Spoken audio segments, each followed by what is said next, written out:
So today we're going to discuss about the DOST hacking incident in 2024, a data breach in the Department of Science and Technology. So here we have the case overview. DOST cyber breach in April 3, 2004. So in early 2024, the Department of Science and Technology, or DOST, of the Philippines experienced a major cybersecurity breach. So data stolen by the hackers included employee records, research data, and internal system designs. The attackers gained access to approximately 2 terabytes of sensitive data. So initially, the hackers were thought to be PH1 and NASSER pins, but they clarified that they are part of the group. #OPEDSA. So their passive motives are to expose the weaknesses in government systems and also to raise awareness about the cybersecurity. So as a result of this incident, the OST had to improve and upgrade digital infrastructure to prevent similar attacks in the future. So next, for the crime classification, so it is considered as cybercrime against organization. First one, the attack targeted a government agency and computer system. Next one naman, hackers access confidential information without permission. And next is related cybercrime types, unauthorized access to system, data breach, and data theft. So what the hackers did, so they access confidential information without authorization. So some of the related cybercrimes are the unauthorized access to computer systems, data breach, and data theft. So this shows that cyber attacks targeting government systems are serious and have legal implications. So next one for the modus operandi and impact. So how the attack happened. So let's go step by step through how the attack occurred. First one, we have the step one, which is the reconnaissance or searching for weak points. The hackers scanned all the DOST servers and subdomains to find vulnerabilities. So they discovered and exposed that Git directory on the helpdesk server. So that Git directory is used by developers to track source code, but if publicly accessible, can reveal database credentials and passwords. So using tools like FUF and GitDump, they copied the source code and found sensitive information that allowed them to enter the system. So step 2, exploiting code vulnerabilities. While examining the source code, they found a PHP eval function. So the eval function PHP executes code contained in string. If misused, it can run any command on the server. They also found multiple domains hosted on the same server. So each with its own vulnerabilities, allowing the hackers to target several systems. So for the step 3, have the accessing sensitive data. So in the backup directories, they discovered MySQL root passwords granted full access to the databases. Next, they access the NAS or the network attached storage devices, which are specialized servers for storing large files. So these devices contain 25 terabytes of data, including employee records, research files, internal designs, and all network diagrams. So in step 4, have the compromising domain and firewall. So they analyze the pfSense firewall configuration file, which controls network access and security. Using Python scripts, they extracted usernames and passwords.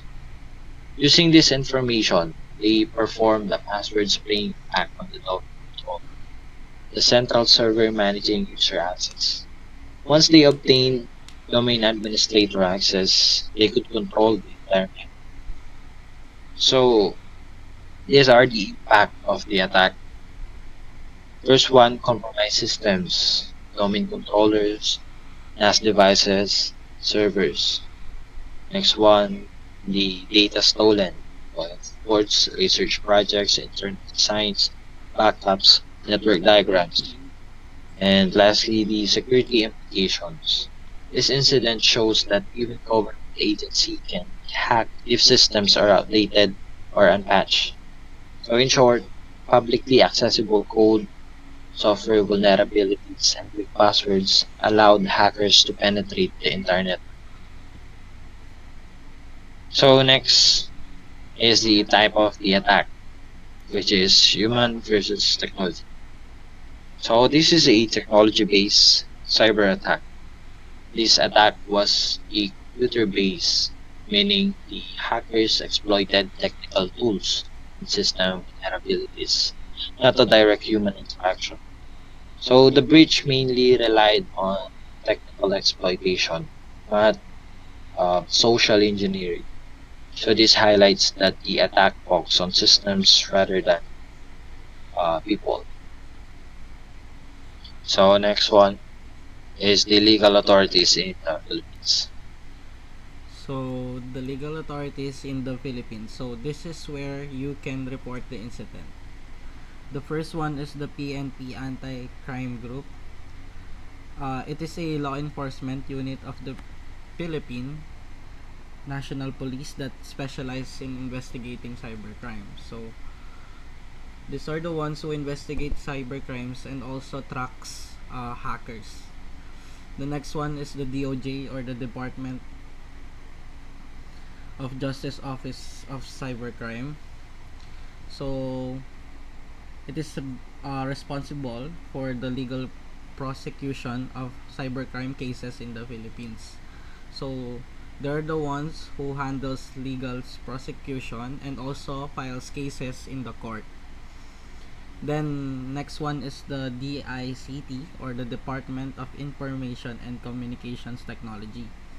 So it is the one who is responsible for developing and implementing cybersecurity policies and also protecting the country's digital infrastructure. So it strengthens the cybersecurity policies and also protect government systems. So applicable law.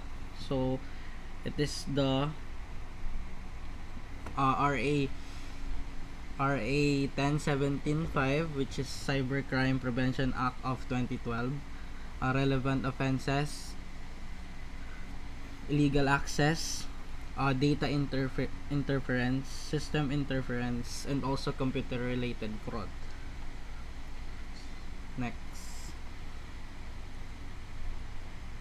Next. Legal penalties.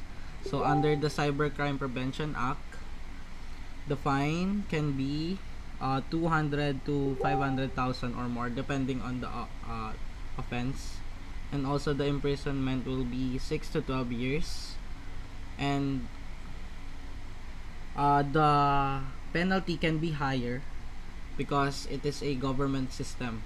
So the attack was the attack is done through government systems. Next. So mitigation plan. So the first one is add extra security layers for system access, which is the multi-factor authentication. And then the next one is regular updates and patching. So this one fixes the system vulnerability, so it stops hackers from exploiting the system. Then we also need to data backup and monitoring system. Backup is to save copies of important data, and then monitoring is to detect unusual activities. So one important insight in this is DOST case. It lacks of monitoring that allowed hacker to extract large data without being detected. Then the next one is the access control and user privilege. Limit administrator and sensitive data access only to authorized personnel. So they uh, they must build or must have roles or for the access itself. Then network monitoring and intrusion detection. Use monitoring tools to detect unusual activities. And it must also alert administrator before or during an attack for faster response. The last one is the cybersecurity awareness training. So train employee to recognize suspicious activity and follow safe digital practices. So it helps prevent accidental leaks or weak security practices. Next. Next. Key lessons. Organization needs strong cybersecurity practices. So it includes patch management. So this fix vulnerabilities. Access control, limit who can access sensitive data. Network monitoring, so must detect suspicious activity quickly for faster response. And even government agencies are not immune in cyber attacks. So next. I think that's all. Thank you.